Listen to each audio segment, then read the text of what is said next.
Thank you, everyone, so much for joining us. Welcome. This is Daniel Gonzalez. I am the co-founder and president of Diversity Saves. And today I have the utmost pleasure of bringing to you our third game in the Haunted Holidays charity game stream, The Elf is Watching Us, a Dread Game. Diversity Saves is a 501c3 nonprofit organization that focuses specifically on the TTRPG industry, most especially on marginalized communities within the TTRPG industry.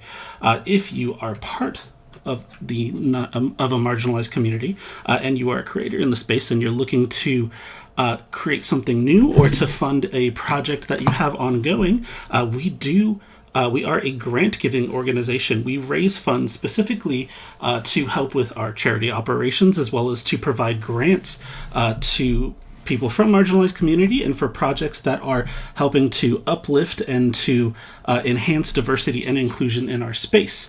The more diverse voices we have in the space, the greater stories we're going to be able to tell. If you are currently looking for a project like that, or you are working on a project and you're looking for funding, our grant cycle is open. We are always looking for new applicants. You can find our grant application at diversitysaves.org. And if you want to support our lovely stream here with our amazing volunteers helping us raise funds. If you go to diversitysaves.org/haunted holidays, you'll be able to find our donation screen. Those will also be popping up in the chat. Today, we have a couple of giveaways going as well during our stream.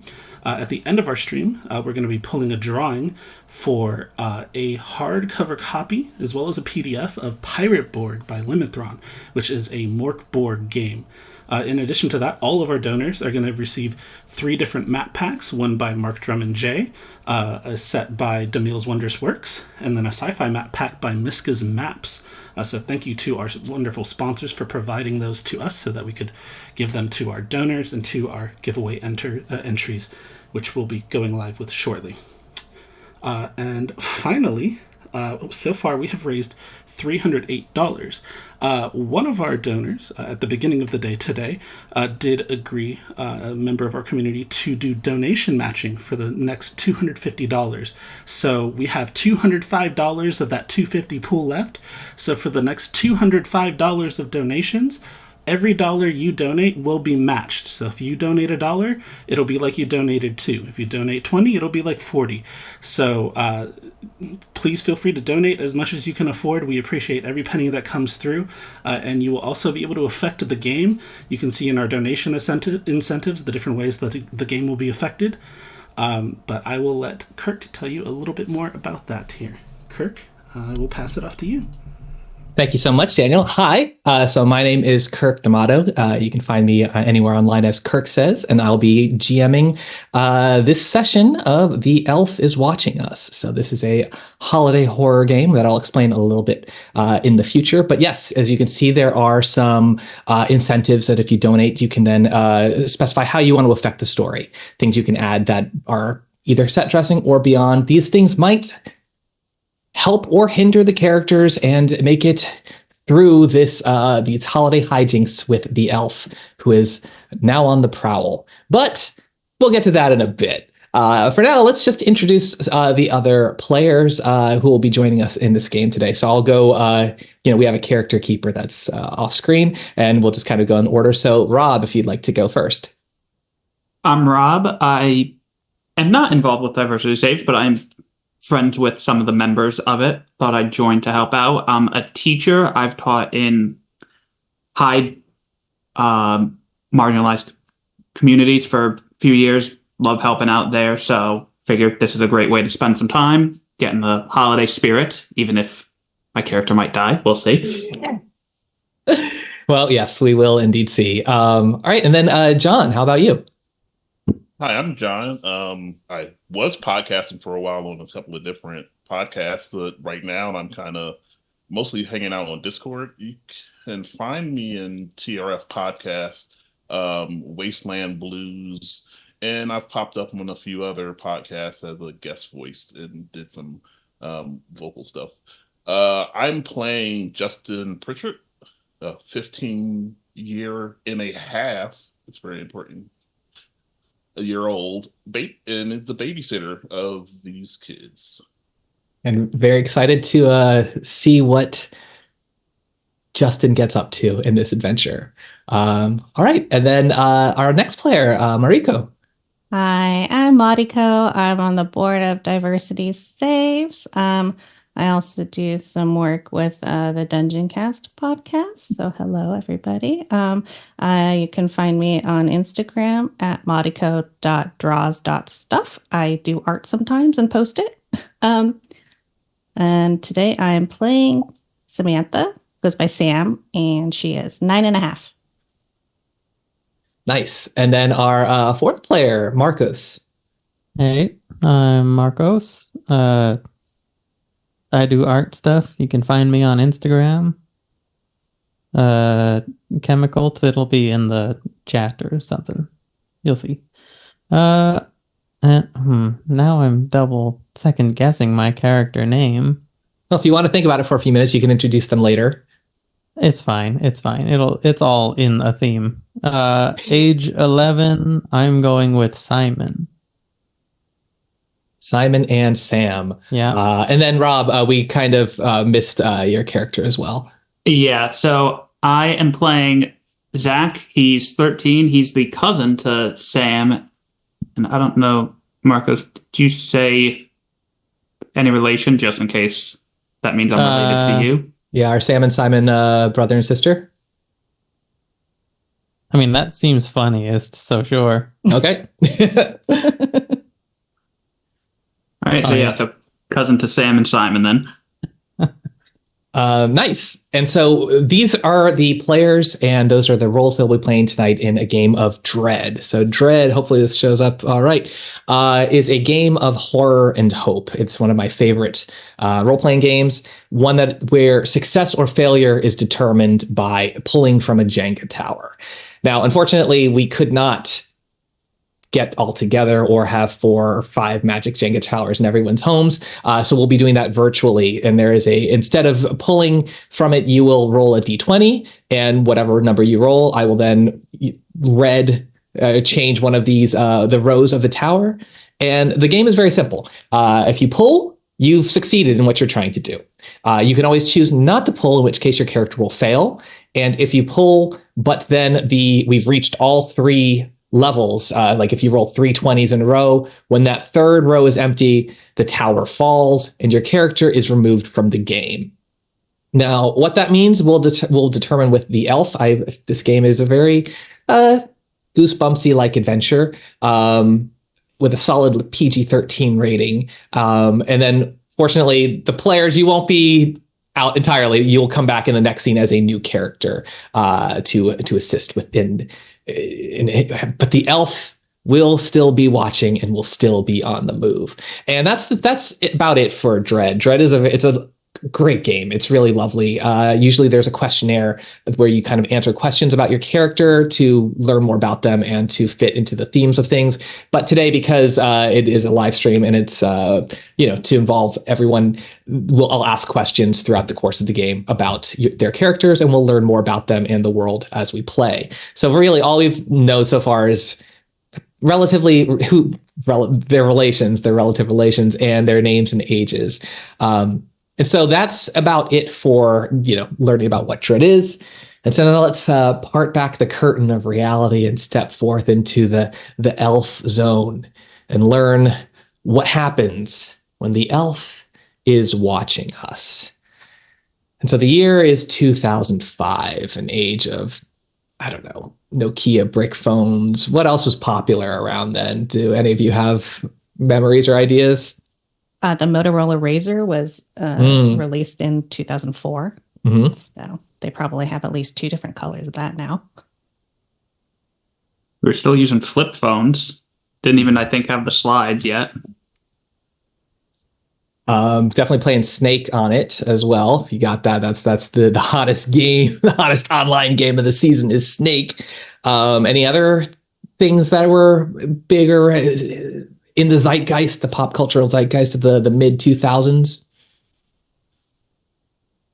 I think that's when a lot of the reality shows started coming on. That's right. Yeah. A lot of must-see TV was turning into reality shows a lot. Definitely, I think American Idol was probably at the top of its, ratings peak. And then Marcus, did you have something you were going to say? Oh, I was just thinking about video games. The Xbox, the PS2 reigning supreme at the time. Yes. Yes. And let's not forget that hot holiday item, that brand new decoration, the elf. Now, not the one you'd normally find on store shelves, but this one's a little bit different that mom and dad had brought home this year. It's a new thing, an elf that watches you, tells you if you've been tells Santa if you've been naughty or nice, the elf that's always watching. And you've seen other kids who've had it, and you're like, this one doesn't look that. This one's a little bit bigger. This one's maybe like a ventriloquist dummy sized one that mom and dad brought home, Sam and Simon, to your house with like longer, spindly legs, kind of like a Jack Skellington sort of character.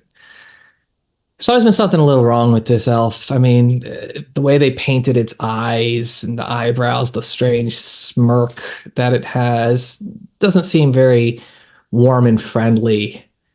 Just seems a bit like strange and sinister, even at the age of 11, when I feel we've started to lose that belief in Christmas magic. Although you tell me, Marcos, how does Simon feel about Santa and things like that at the ripe old age of 11?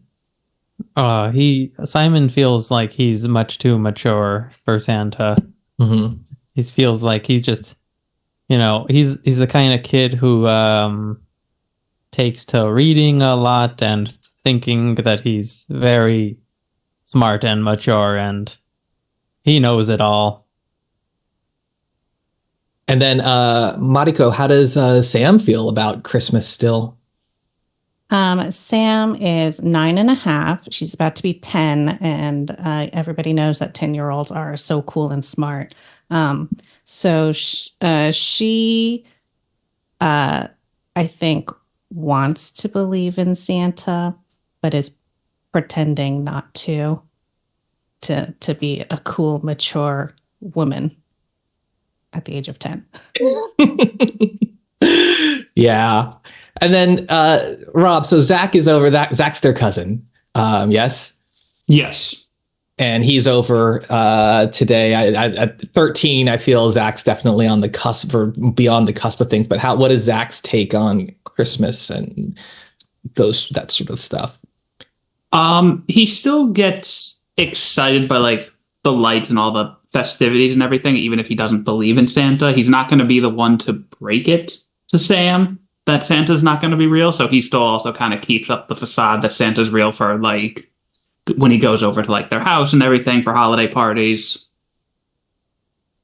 And so when he's there today, I think just kind of hanging out with the cousins, or maybe it's a way for the parents to have one babysitter for the price of two. There is a present for Zach that's underneath the Christmas tree. You don't know what it is. It's wrapped, of course, and it's, to be opened on Christmas when the whole family is over. This isn't like a gift from Santa so much, but what is Zach hoping that it is? Like, what is the best thing you could get in the mid 2000s? Mid 2000s, I think, and this is my own real life bias coming in, I think he's probably heard about a game called Kingdom Hearts, and he's hoping that gets that for Christmas. Yeah.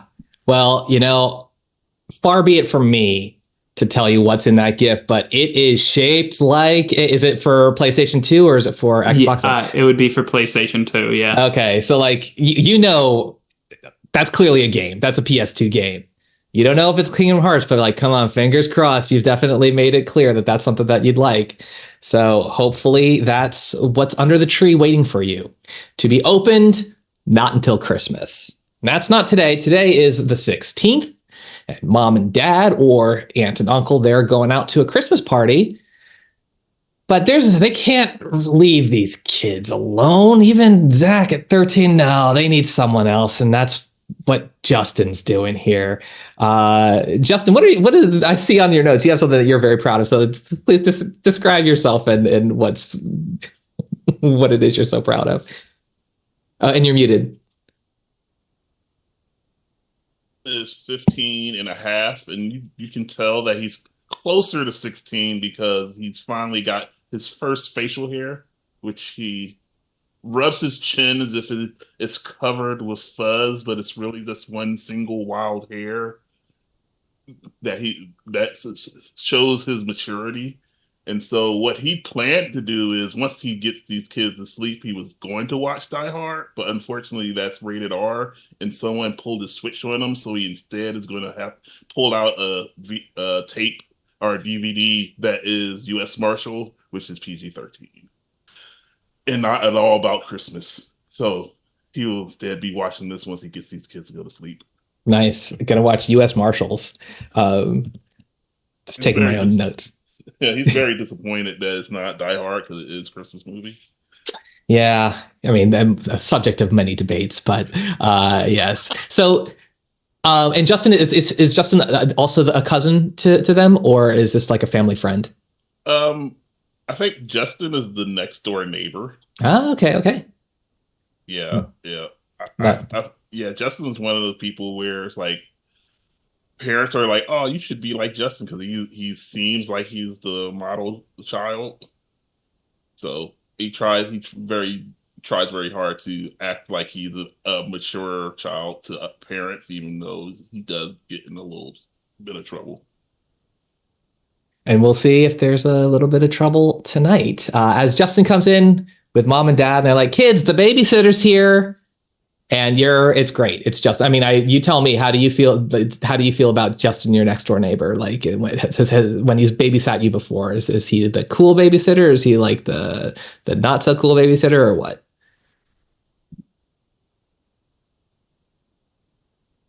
For Sam or Simon to answer. Yeah, go for it. I think Sam just wants to remind him that this is my house. You are in my house. I will respect your authority as the older and taller person, as was taught by my brother. You respect the older and taller person, but you are in my house.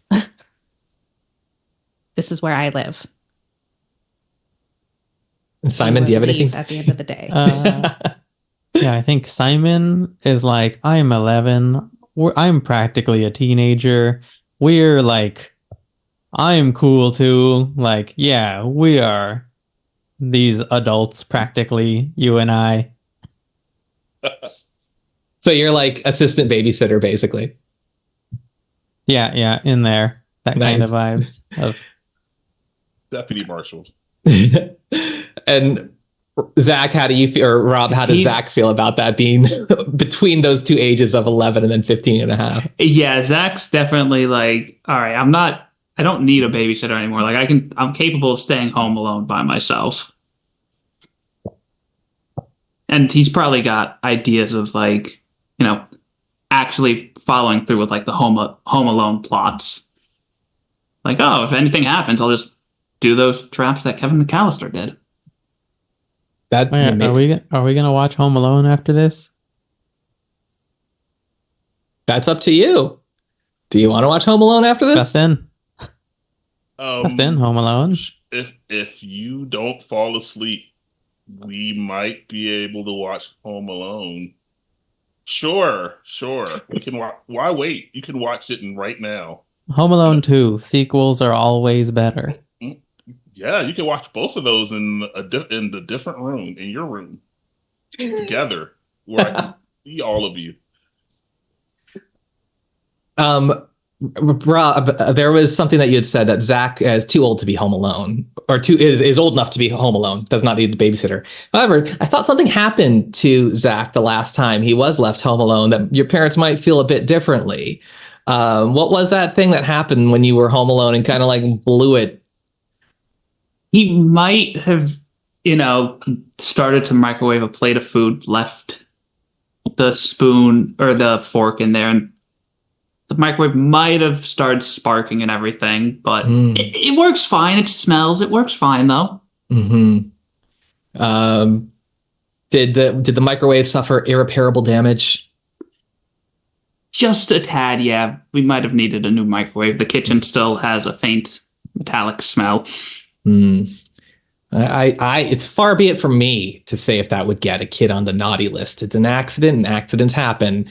But I think at 13, you should know basic microwave, not etiquette, but the rules to keep it from going wrong. Again, that's not up to me to decide. It's up to the elf to decide. Speaking of which, as Justin enters into the house and mom and dad say their goodbyes, they do give you the reminder. Remember, kids, be good. The elf is watching. And you all kind of turn because they're on the mantelpiece right behind me. There's that really large, gangly elf just watching. How could his eyes be pointed in 4 directions at once? And yet for each of you think it's looking directly at you. But good thing it's not real. It's just a strange toy / decoration. But what if someone said they want to watch Home Alone 2, right? Oh, before they leave, I do tell them, well, of course, Mr. and Mrs. whatever their last name is, just like the suck up kid that I am, to make sure to show that I respect their authority. Mm-hmm. So it's like, yes, Mr. and Mrs. Smith or whatever their last name is. Let's go with Smith. That's great. Well, and Justin, you know where to call us. If there's any, you can beep me if you need to, and we'll call if there's any issues. I don't think there'll be any issues. You kids just stay out of trouble and have fun, and yeah, we'll be back around o'clock. Okay? Yeah, we're gonna have some wholesome fun. You enjoy your party. I'll see you when you get back. Drive safe. And with that, they head off to their party, leaving the 4 of you alone in this house. So, Home Alone, is that what was on the docket? Home Alone 2? Show of hands. How do you guys feel about that? Do it. All right, so I'll put. All right, y'all. You can watch as many movies as you want. But don't interrupt me because I'm about to watch Die Hard. Y'all are too young to watch it because it's rated R, and I don't want any of you crying. So you can watch whatever movie you want. Just leave me alone long enough to watch Die Hard. It's a Christmas movie, and you can free reign. All right, I'm the cool babysitter, right? Is Santa in it? Is there Santa in this movie? And there's I haven't seen it before, so I actually don't know. Why can't we watch it? Because it's an adult movie. Oh, well, I can go, Sam, go watch Home Alone. It'll be, you remember. Yeah, all of you are going to watch Home Alone. This is for people who have facial hair. I have a question. There's pets in this household, right? There's somewhere in there. I mean, yeah, mom and dad were like, yeah, we fed the cat and the dog. They've been taken out. Don't worry about them. They're just around here somewhere. Yes, there are certainly, there is a cat and a dog. Unless, do you want something else in the house? I think it's a cat. Sam wants to crawl under the couch and drag out a cat. One of those cats that looks like it has a mustache. Mm. It says, American Dragon Jake Long has a mustache. Can we join? Well, the cat. Oh, clearly the cat can watch it, of course. But you're watching Home Alone. We're buddies. Or 2. I understand, but I go where American Dragon Jake Long goes. Oh, then unfortunately you can't watch it. Your moms and dad specifically told me that I can't let you watch adult movies. And so we seem to have come to a bit of an impasse here. Now, cases like this, you're always free to pull if you want your character to succeed.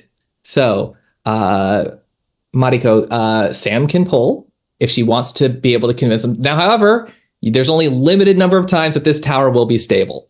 So this is a decision that you're free to make either way.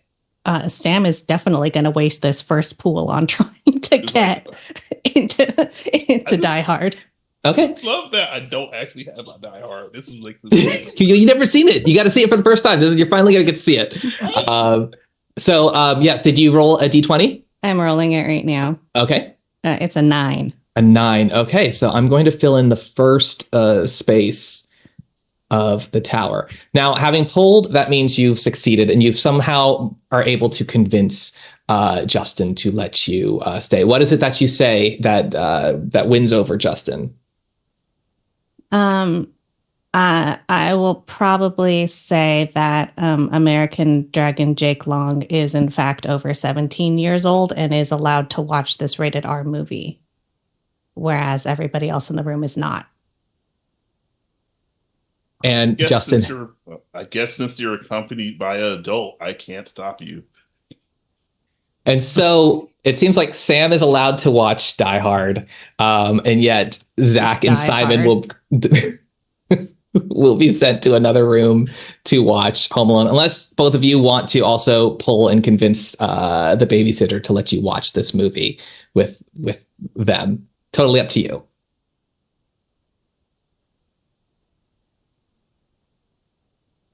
I feel like I can't possibly not be allowed to watch it if Sam is allowed. So I have to pull. All right. Yeah. Here. Not a choice. You don't have to remember. You don't have to pull, but yes, if you really want to watch Die Hard in the same room, go for it. And then roll a d20. Tell me what you get. I got an 11. An 11. Okay, so I'll fill in that row as well. Let's go. Die hard. Die hard. And Rob, what about Zach? What's Zach gonna do as the oldest kid now? Yeah, I think Zach is gonna go watch Home Alone 2. He still remembers like how he got in trouble for the accident that was the microwave, and he's like, you know what? I don't want to push it this close to Christmas. So he's gonna go and watch Home Alone 2 and not push it. Nice. Okay. What room is I'm assuming they're going to be in the main living room. So what room is Zach going off to? I figure there could be like a den. There's also the bedrooms. I mean, there's a TV and a VCR wherever you want it. Or basement, maybe like a rec room or something like that. Yeah, probably a rec room. You know, we're splitting the party. Nothing bad's going to happen if he goes into the basement by himself. Bad. Okay, into the rec room basement to watch Home Alone 2. Yeah, Home Alone 2. Lost in New York. Sorry, just writing this down for my notes. And as we hear the opening line, actually, it's probably like the trailers. If this is a VHS, it could be a DVD in 2005. Die Hard gets booted up. Zach goes down into the basement to watch Home Alone, ostensibly to be a good person. So now the camera can go one of two ways. We could stay with the main party upstairs watching Die Hard, or we can go downstairs. I think we're going to go downstairs to the lone Zach, the cousin who's determined to be good and to watch Home Alone 2, Lost in New York. Now, this family is very Christmas. The Smith family, they're very Christmas and holiday oriented. They've decorated. I mean, like, look at this behind me. This background is symbolic of what they've got going on. I think this is like the kitchen, and yet there's a Christmas tree. They might be one of those families that has a Christmas tree in every room. And so it's decorated everywhere.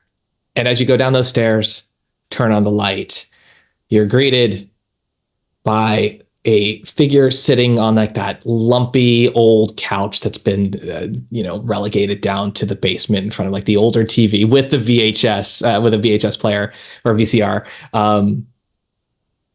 That, it's not like the nice new TV, 2005 TV with the DVD player attachment. And there's like someone sitting there already, which is very strange.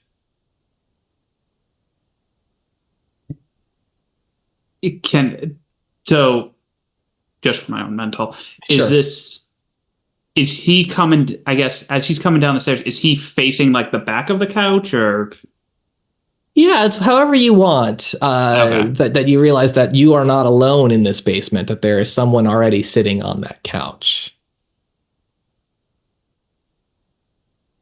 All right, so he's gonna stop if the lights weren't at the foot of the stairs or anything. If there wasn't enough light for him to see, he's gonna flick on the lights, kind of see who's sitting on the couch if he can. You kind of realize with that hat, the green and the red alternating colors, it's that damn elf. And it's just sitting there. It's long, like marionette-like arms, just kind of one resting on the arm. And it's kind of just like looking right at you as you descend the stairs.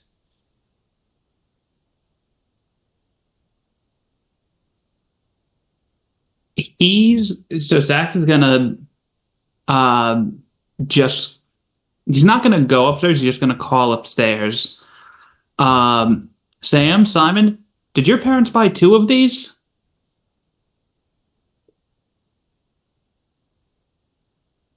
Hmm. I don't think you're aware of what he's even talking about right now.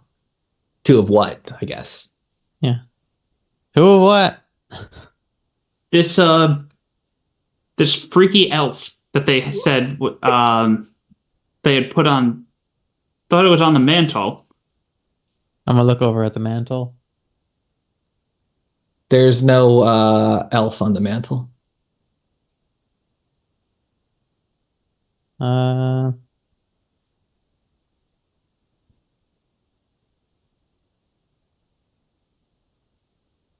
No, maybe. The likelihood seems no. As far as you know, there's only one elf in this house. All right. So Zach's gonna, as unsettling as that is, he's still gonna just go to the couch, pick up the elf marionette puppet thing, puppets, and just put it on like the side of the couch where it's like out of sight. So it's going to be like on the floor resting against the side of the couch, but he doesn't have to see it. He can just watch Home Alone 2. And so he does. He puts in that VHS tape and fast forwards through the trailers and begins watching Home Alone 2 with the elf next to him on the couch, at least maybe on the far end of that couch. Now, thank you to our donors. We have our first donation at $30 for something naughty will happen to those diehard watchers. Oh, And no. wow, this kind of ties into I just received another one, but we'll get to that in a moment. Thank you to the next donor. That one seems that's going to, I'm very excited. So for whatever reason, Zach was bothering you, yelling about the elf. He probably brought it downstairs. Maybe he brought it downstairs with him as a prank or something like that. But you want to watch this adult action R-rated movie, Die Hard, and hell yeah, very actually. Which players here have seen it or are very familiar with the movie Die Hard? And it's okay if you're not. So people who have seen it are pretty savvy about it. We've seen Die Hard, but we have not seen the U.S. Marshal movie. That is what the VHS actually is. Oh, wait, it's U.S. Marshals, not Die Hard. No, it was supposed to be Die Hard. Someone put the wrong movie in the case. It's U.S. Marshal. Which is the PG-13 movie, is PG-13, which is appropriate for this because we agreed it's PG-13. That is true. So is anyone very familiar with the movie U.S. Marshals? That's okay. in real life, we're talking about? In real life, yeah. Yes. You are? Yeah. Oh, okay. I've seen that a handful of times. I have not. I don't know what this is. I'm excited to find out, though. It's like a technical sequel to The Fugitive. That's right. It is. I've not seen that one either. Oh wow. I thought it was more obscure, but apparently I'm glad that someone else has seen this movie as well. Well, Marcos, do you remember? I mean, in your memory, do you know what might be the most intense or like overwhelming scene, especially for a 9.5-year-old like your sister? Do you know? If not, that's okay.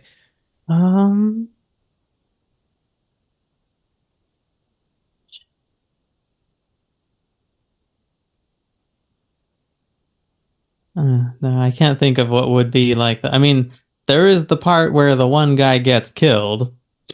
Yeah. Right in the middle. Yeah, there's a manhunt with angry barking dogs. That might be. And we could also just say, Tommy Lee Jones is like an intense actor and figure, and perhaps one of his more intense scenes might be a bit overwhelming. There's a bus crash also. Yeah, that's like right at the start. Oh, yeah. All right. So Mariko, is Sam able to handle that? Sam has got this gigantic and ancient cat named American Dragon Jake Long. It was just on her lap, just like eyes wide, silent. Is there can she pull to handle this intense movie, or does she not? Oh, absolutely.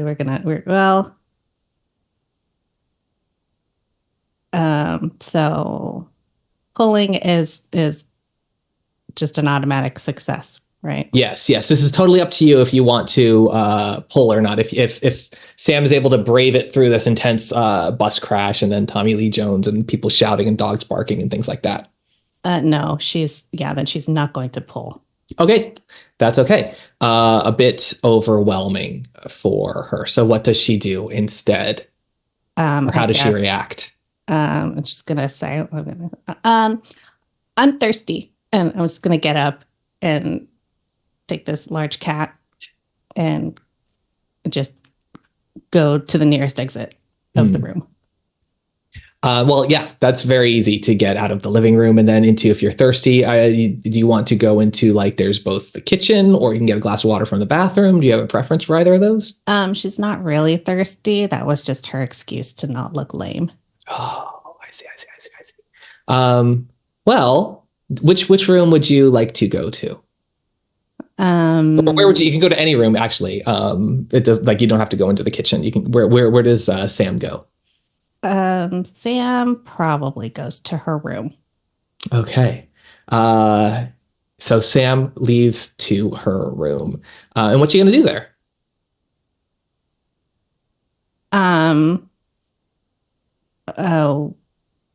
We are going to, we being me and American Dragon Jake Long, are going to sit and stare into the void for a little bit, because that was a lot.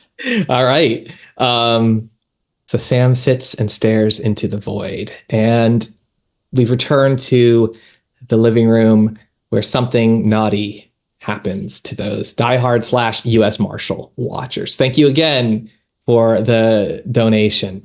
So, what is it that happens while you're watching?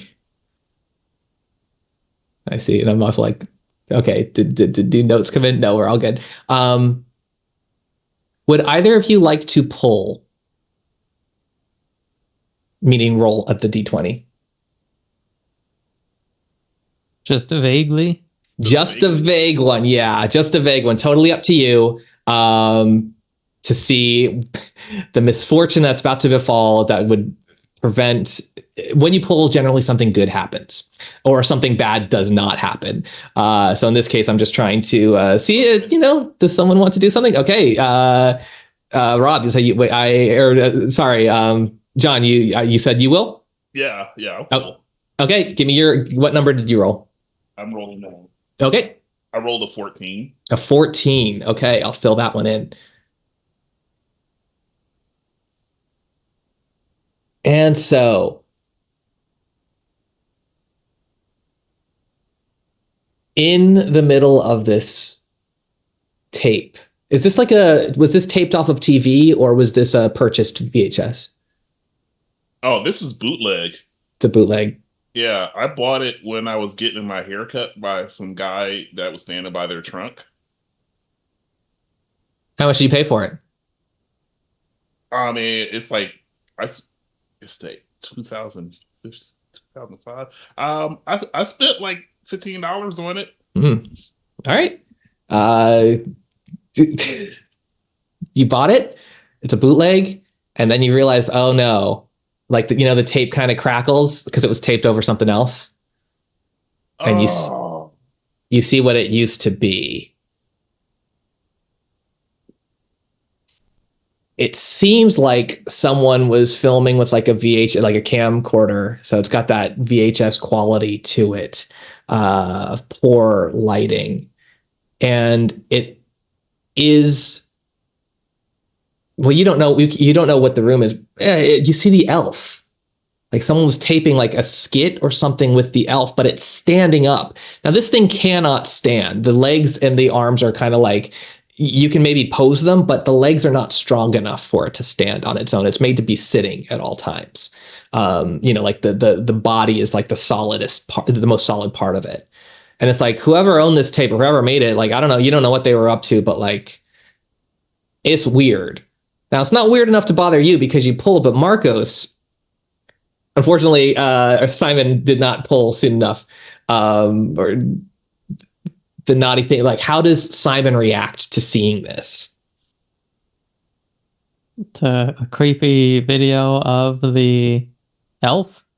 Yeah, it's almost, it gives you very like, I don't know if you were allowed to see Blair Witch Project or something like that around then. Maybe you'd seen bits of it, but it's like kind of one of those disturbing moments. And you're just like, what the heck? But it does have an effect on Simon's character. I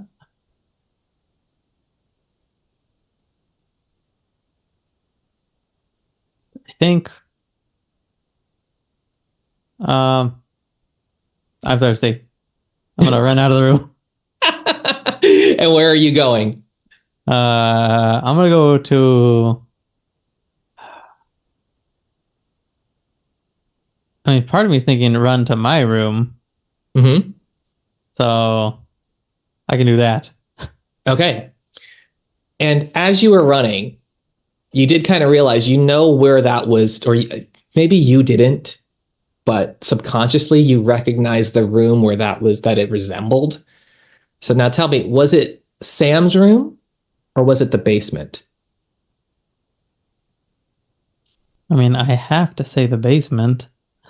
I guess so. And so we return to the basement. Rob, what is I'm trying to think of like, not that Home Alone 2 Lost in New York has like a very scary moment to it. Like it is, a very family friendly holiday comedy. Are there any moments that you can remember that are very intense? Like what would be like maybe the most suspenseful part of that movie? I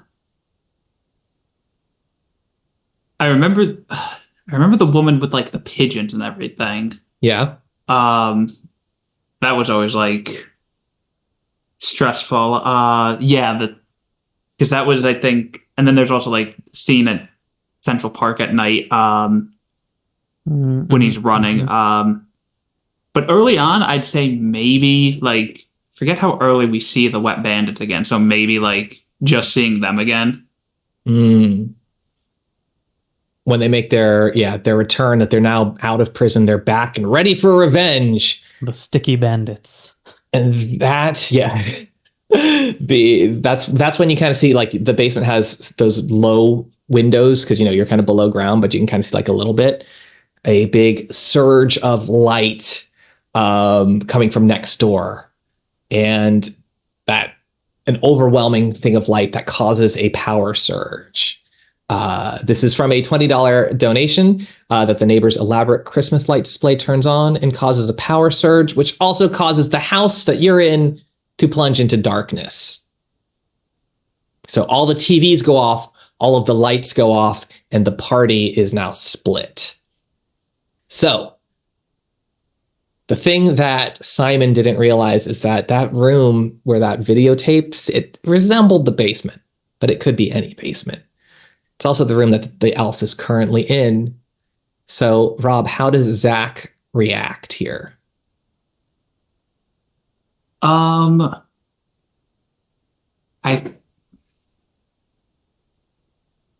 think he'd be like a little like startled. Not he would deny that he would be scared of the dark because he's like probably like I'm 13, I shouldn't be scared of the dark. It would still probably like scare him like a little bit because it's just such sudden darkness. But after a minute, he'd like realize, oh, the neighbors went crazy with the decorations. Like he'd put two and two together and start trying to feel his way around to wherever the Smiths, wherever his aunt and uncle might keep a spare flashlight or something. Down here in the basement. Hopefully. I mean, I would say also, one, I did say that you saw the lights through the window, so you're not in total darkness. You do have like, if they didn't have their power go out, so you can kind of see from that. Two, there is a chance that you could find the fuse box, either of which would require you to pull, but not just yet. We'll get back to you in a moment, but you're going to try to at least find a flashlight. Now, for the rest of you, and either Sam, Simon in your individual rooms, Justin in the living room. And Justin, you were the one who had pulled last successfully. That's something that did not affect you. So you have your wits about you. You are the one who has not been scared off by the intenseness of U.S. Marshals. The lights, the power outage, surprising, but not enough to strike a mature 15-and-a-half-year-old with one singular facial hair into fear. So you can act as the babysitter. Is there anything that you would want to do at this moment? Okay, so as the babysitter, having had the kids all run off, I will like mumble some inarticulate curse words so that we don't use the curse words in our one curse word for PG-13. Mm-hmm. I'm then going to like turn and look at the elf of the shelf that I assume resemble the elf in the shelf on the screen and confirm that it looks the same way. Well, I will say the elf, you thought it was in that room on the mantelpiece, and then at one point it's not. You assume that Zach took it downstairs in the basement with him because he was saying something about it down in the basement. But when you looked and you're like, oh, it's not there on the mantelpiece anymore. Or you know what? It is up there. And you do see it. So here's an important question. Can I add something to this scene right now? What would you like to add? I look at that and then I look back to the screen, assume it's going to be powered off like everything else. But it's the screen's on, but it looks like the elf in the shelf in the screen is in a room that the lights are out. What do you mean? I'm like, so having trouble following. Like the power went like on the screen. We saw this fuzzy picture of the elf in the shelf on the screen. Yeah. And when the power went off, the screen should have cut off. Mm-hmm. But instead, it just looks like the light in the movie cut off. And so now the elf is on the screen in darkness. Ooh. So the screen didn't actually cut off. Yeah. Well, I will allow that, of course. And I won't make you pull for that. Usually if you want to add things that might help you, I'll make you pull. But if you just want like weird, creepy stuff like that, sure. Absolutely. And so that's going to motivate me to be the adult and need to leave immediately to check on Sam. Okay. Not because I'm scared, but because I'm concerned about the kids who ran off afraid. Mm-hmm. But I will do that as quickly as possible. Yes, and you've done this before, and you know their house well enough that you can get to Sam's room pretty quickly. So Sam, when the lights went out and you were there with American Dragon Jake Long, how did you react? The lights went out. Sam did lay down on the floor, clutching American Dragon Jake Long to her chest and just roll under the bed. Okay. And then that's when the door opens very quickly. And closes just as quickly. It closes just as quickly. Oh my god. Oh,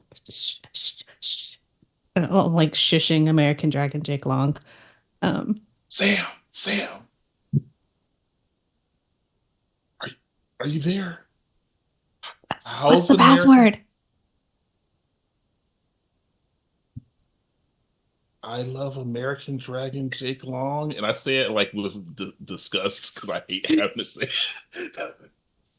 Okay, and then American Dragon Jake Long like gets pushed out from under the bed.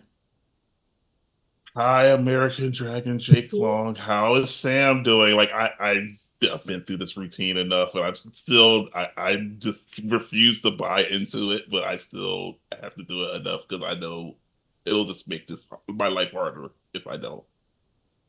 Yeah. Sam will poke her head out. We're fine, thank you. Okay, I just wanted to make sure because I know you wanted to get some water, and I like look around for a glass of water.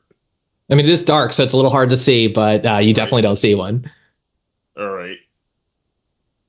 Well, I'm gonna take out my lighter because, like, mature adults all have lighters, especially those with facial hair. Is this like a Bic lighter? Like yes. Okay. Awesome. And I like flick it to try to get some light to look around. Keep going. Okay, when I don't see the water, I'm not gonna acknowledge that because I don't want to like call Sam out like that. But I was just like, yeah, once you got the water, and you came in here and the lights went out, I just wanted to make sure you're okay. Thank you. I got the water and I put it back in the dishwasher like you're supposed to. That's why there's no glass here. I didn't ask, but okay, thank you. Very responsible, Sam. Mm-hmm. Nice. And so you've checked on Sam. Sam and American Dragon Jake Long are okay. But meanwhile, in Simon's room.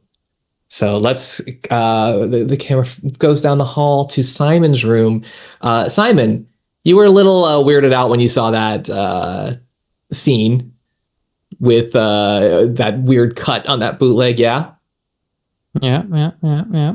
And so you came into your room, and what were you doing when the lights went out, when the power cut?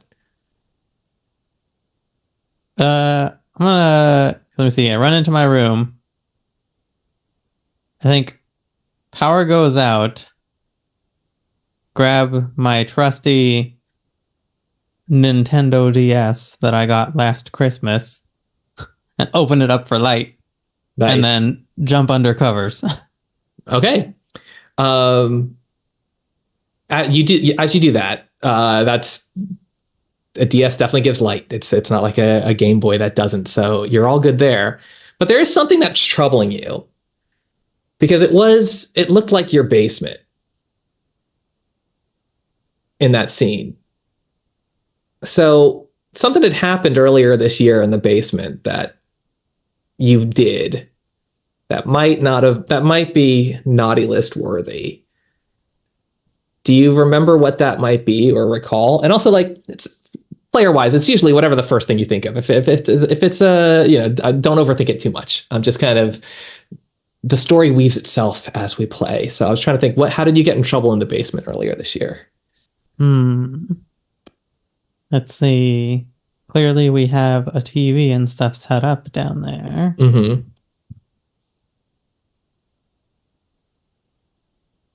I've probably got that. I'm gonna say that's where the GameCube would be set up. I'm going all in on Nintendo. And so, what led to trouble with the GameCube? Was I just trying to sneak down there in the middle of the night and knocked over like a shelf of stuff? What was on that? There was something that Mom and Dad had on that shelf that broke. It seems like. Yeah. I knocked into the Christmas decoration stack of boxes earlier in the year, and out popped the tree topper angel, and it cracked. And that angel was cracked, yeah. And it was like a nice one Or too. star. I guess yeah. more people probably have stars than angels. Yeah, either one. I heard angel Yes, first, so I'm it's okay just- with going with like a porcelain type, like something that shouldn't be Something put like on that, top yeah. of a tree. Some more porcelain-y like that, yeah. Yeah. That's what I was thinking. So you were thinking about that, and I think, interestingly enough, okay, I'm gonna maybe have some thoughts and ideas here. When you crack that Christmas angel and you're like, well, you're definitely going to get in trouble because you know that this is an antique. And when Christmas time comes around, this is going to be a problem. And maybe you might have compounded the crime by trying to hide it. And we'll learn more about that a little bit later. But before we do go to a break, I think the next thing that happened is that there was another $30 donation. Thank you so much for something naughty to happen. No specifications, smiley face. Thank you so much for that donation. Do really appreciate it. And it's going to happen to Simon. Because what game are you playing? What game was in the DS that's giving you the light? What I currently pulled up was Sonic Rush, which I haven't played, but came out in 2005, and Sonic is just, a lovable character everyone knows. Yeah. Of course, this is a bootleg, isn't it? Like a bootleg Sonic game that you bought from Justin, whoever Justin bought that game from. Like, there's probably like some teen who sells stuff out of the back of his car and knows how to make these things. And the VHS is easy. Make a DS game, now that's real skill. And so got you a bootleg Sonic Rush. Nice. I mean, it did just come out like last month, and I wasn't gonna be able to convince mom and dad to buy it that fast, but I had to get it somehow. Yeah. How much did you pay for it? Let me see here. I was saving up for a bit. Let's put a tag of what's like a 25. Is that a reasonable thing for a kid to have somehow collected? I'd say sure. Sure. Yes. $25 got you this bootleg Sonic Rush, and usually it's that, his friendly face. The login screen is providing this light as you're hiding underneath the bed. And so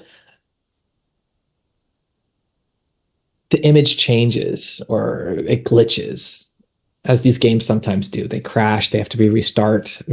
You don't know much about them, but like it happens. And as that game, all the pixels kind of like blend and turn, you do see a scene that's definitely not in Sonic Rush.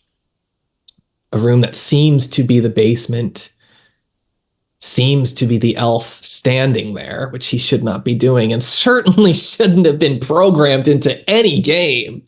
Like, this is not a scene from anything, but it resembles that scene from the basement. So, would you like to pull twice? Or would you like to be overcome with the fear of this? I'm gonna pull. I have some ideas about things later now, so I'm gonna pull. Okay.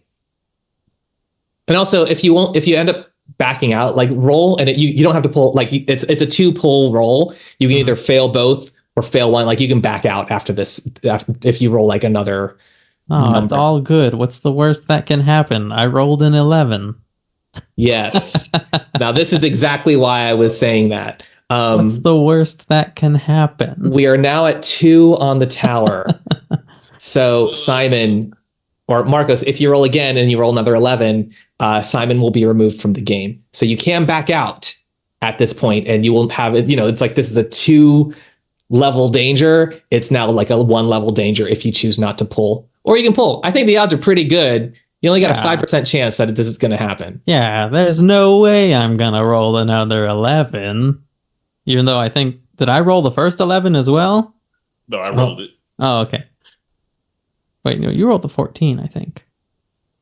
I didn't keep track of the numbers. Yeah, it's all good. I did Here. roll 14. You're right.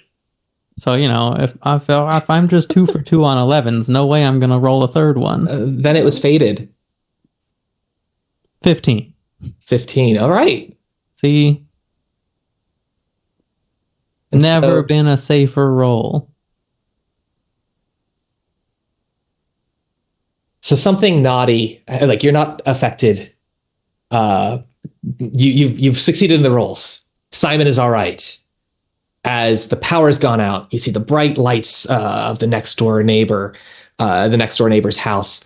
The image on the DS changes from Sonic's friendly face to this strangely standing elf in your basement. And then we will cut to a break. So let's take a 5-minute break. How's that sound for everybody? Is that something okay? I mean, I hope I'm allowed to say that too. So we'll come back at the 8 or 9-minute mark to see what happens next. Sound good? Yeah. All right. Sounds good. And then I think that also works for, do we get taken off the screen or do we? We should be.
Hello, everyone. Thank you for joining us. We are back with The Elf is Watching Us, a Dread game.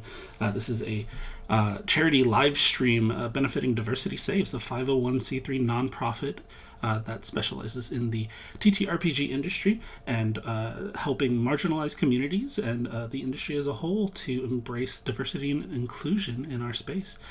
If you are part of a marginalized community or are working on a project that is that has an aim of diversity or inclusion, we do have grants currently open. So our grant cycle is open. We are accepting applications. You can go to diversitysaves.org, read more about our organization, and apply for a grant where we can help to provide some funds for your future projects. That said, I'm going to pass it back over to Kirk and his group of not quite teenagers in their home alone situation. Yes, thank you so much. So we are back with The Elf is Watching Us. Now, in Act 1, the Smith kids, Sam and Simon, and their cousin Zach were left home alone to be babysat by their next-door neighbor, Justin. All was going well. Attempts to watch Die Hard. Actually, it ended up being U.S. Marshals. I think actually it was a bootleg. Maybe it originally was Die Hard, but they taped, or it was supposed to be Die Hard, but they taped over U.S. Marshals, and like the whole thing is a kerfuffle. And then eventually, there's also a bootleg underneath it of this image of this creepy-looking elf figurine, doll that's a little bit too big to be cute. And then the power went out, leaving everyone mostly split up. We have Zach down in the basement, Justin and Sam together in her bedroom, along with American Dragon Jake Long, her 17-year-old cat, and Simon alone in his room with his DS, providing light. But that bootleg DS of Sonic Rush also showed some strange pixelated images of this elf. And so we will pick up now here with, I believe, Rob, you said Zach was going to try to find a flashlight. So pretty easy to do in this basement to find if you're willing to pull for it. I'd also say, as we see the tower, when you reach 3 sections on the tower will fall. So if you roll an 11, your character will be removed from play. And something scary will befall Zach. And if you want to push, you could also pull twice to find the fuse box to return power to the house.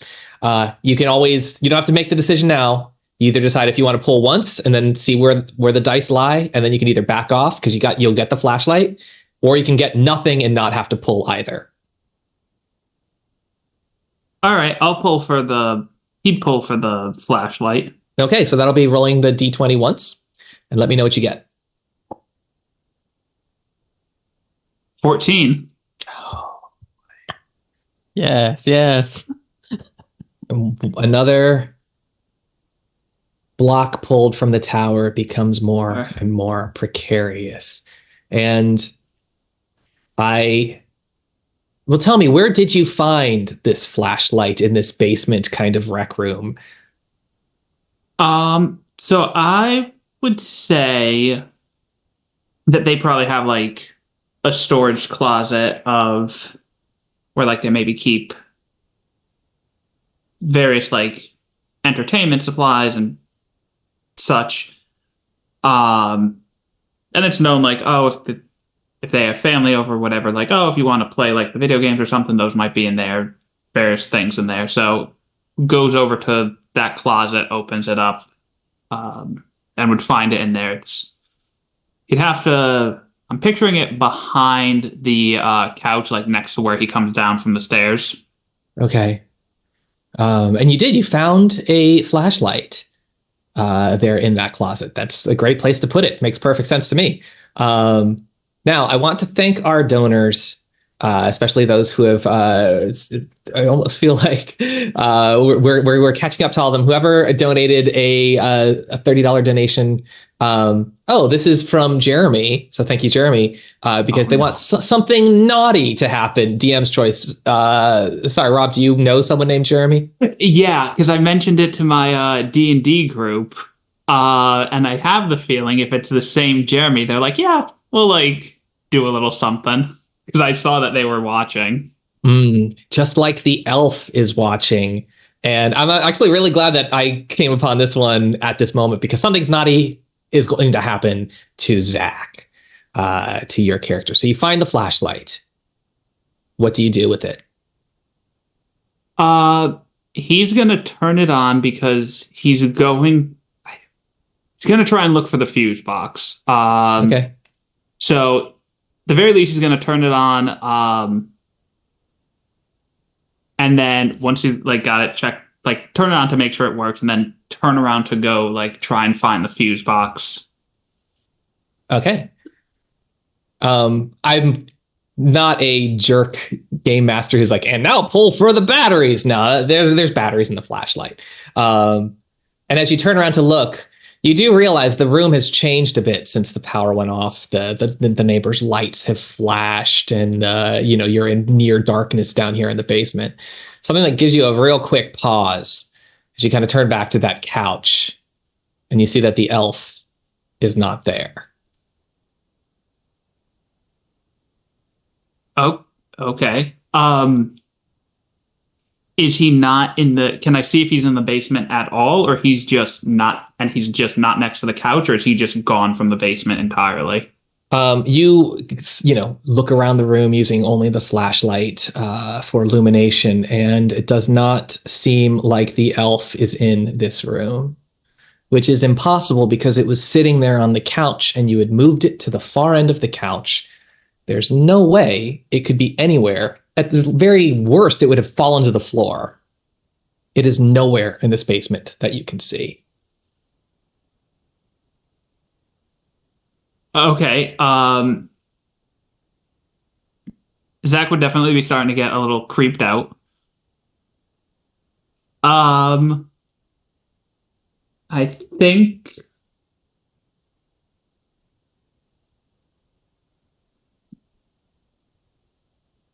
he hasn't seen a whole lot of horror movies because there's not a whole lot of like PG-13 horror movies or anything. But I think at this point, instead of trying to flip the fuse box, just feeling like a little creeped out, having been traumatized by some Goosebumps episodes with puppets and everything, he's gonna go upstairs to try and find his cousins and Justin. All right. A reasonable thing to do as you light your way. I mean, it's you know this house pretty well. You also just walk down those steps. You light your, you're able to get up. I'm not going to make you pull to make sure you get up the stairs safely. But then that naughty thing that happens to you as you try to leave the basement and return to the house, the door is locked. Oh.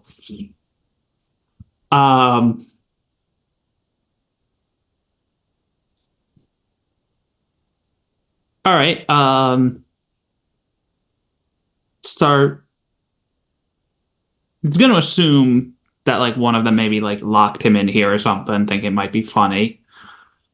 So he's going to knock on the door, to see if he has, if like anyone hears him, but just calling out for like Justin, Simon, one of you guys, like, all right, this is funny. Can one of you unlock the door now? And as you do that, if this were a show, just imagine that there's something ascending those stairs behind you, silently, as if its feet don't even touch the floor, coming closer and closer as you're calling. And unfortunately, I don't think you're going to be heard by anyone, by Justin, Sam, or Simon. I think they're all in the different bedrooms, unless someone is willing to pull to hear him. And that is up to Jonn, Mariko, and Marcos. If any of you want to preemptively pull, then you'll have heard his knocking, his calling for your name. And you can always decide not to, but Jonn, I think you're muted.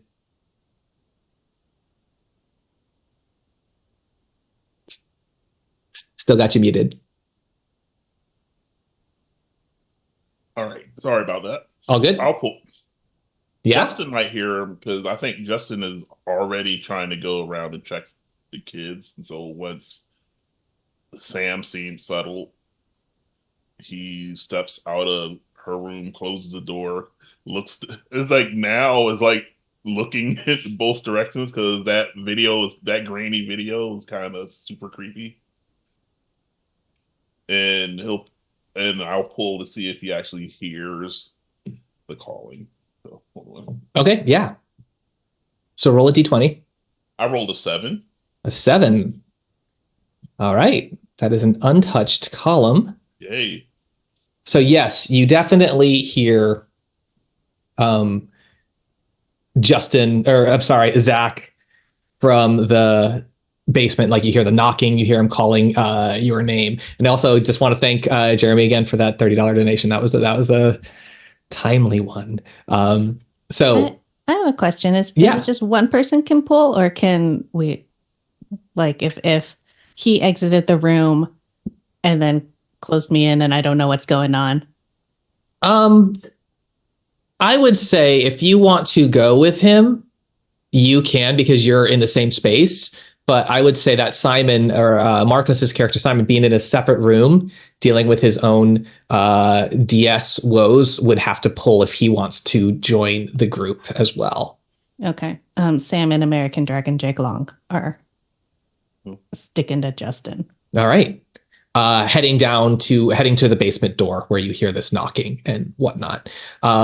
So as you go that way, let's go back to Simon, as we had left at you at the end of the act. How is Simon? You had pulled successfully with dealing with that image from the DS, but how is Simon doing? Let's see. Did the image return to Sonic after?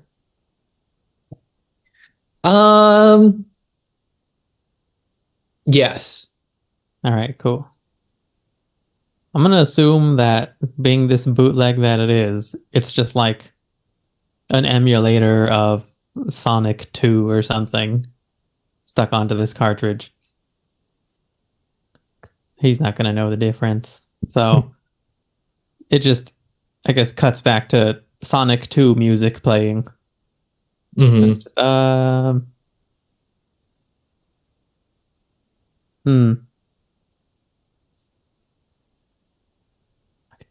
gotta be. I think what Simon's gonna do is grab something that he thinks makes sense for like whacking. We all nod sagely. Yes. Anything in particular that you're hoping for? What would an 11-year-old have that he could whack something with that he would tell himself would be good for whacking something with? Oh, one of those extendable lightsabers.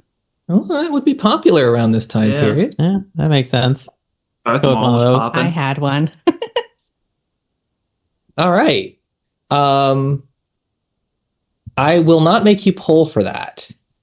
But if it comes to a time when we need to whack effectively, that might require a pull because those things are not designed. Those things are designed to, like, if you get hit with them, you're like, stop that. So we'll see where that goes. But I do want to pause for a moment because we did receive I don't know if I should jump ahead in the donations. We did a donation to restore one piece of the tower by Trevor. So I would like to give that a shout out. I think we have to make a group decision if that can happen immediately because it would be useful right about now, or if we have to go through the list of donations first. I'm leaning toward going in the other direction because it makes life more difficult for the players and easier for me to keep track of what we're doing. But if any of the four of you have a strong feeling otherwise, I'm all for going in order. Yeah, I'm fine with that. Yeah, order's fine. Order. Okay. So thank you, Trevor. That will come in handy soon. But for now, we do have a donation from Taylor that something naughty is happening. And it is happening, unfortunately, when Simon finds that lightsaber.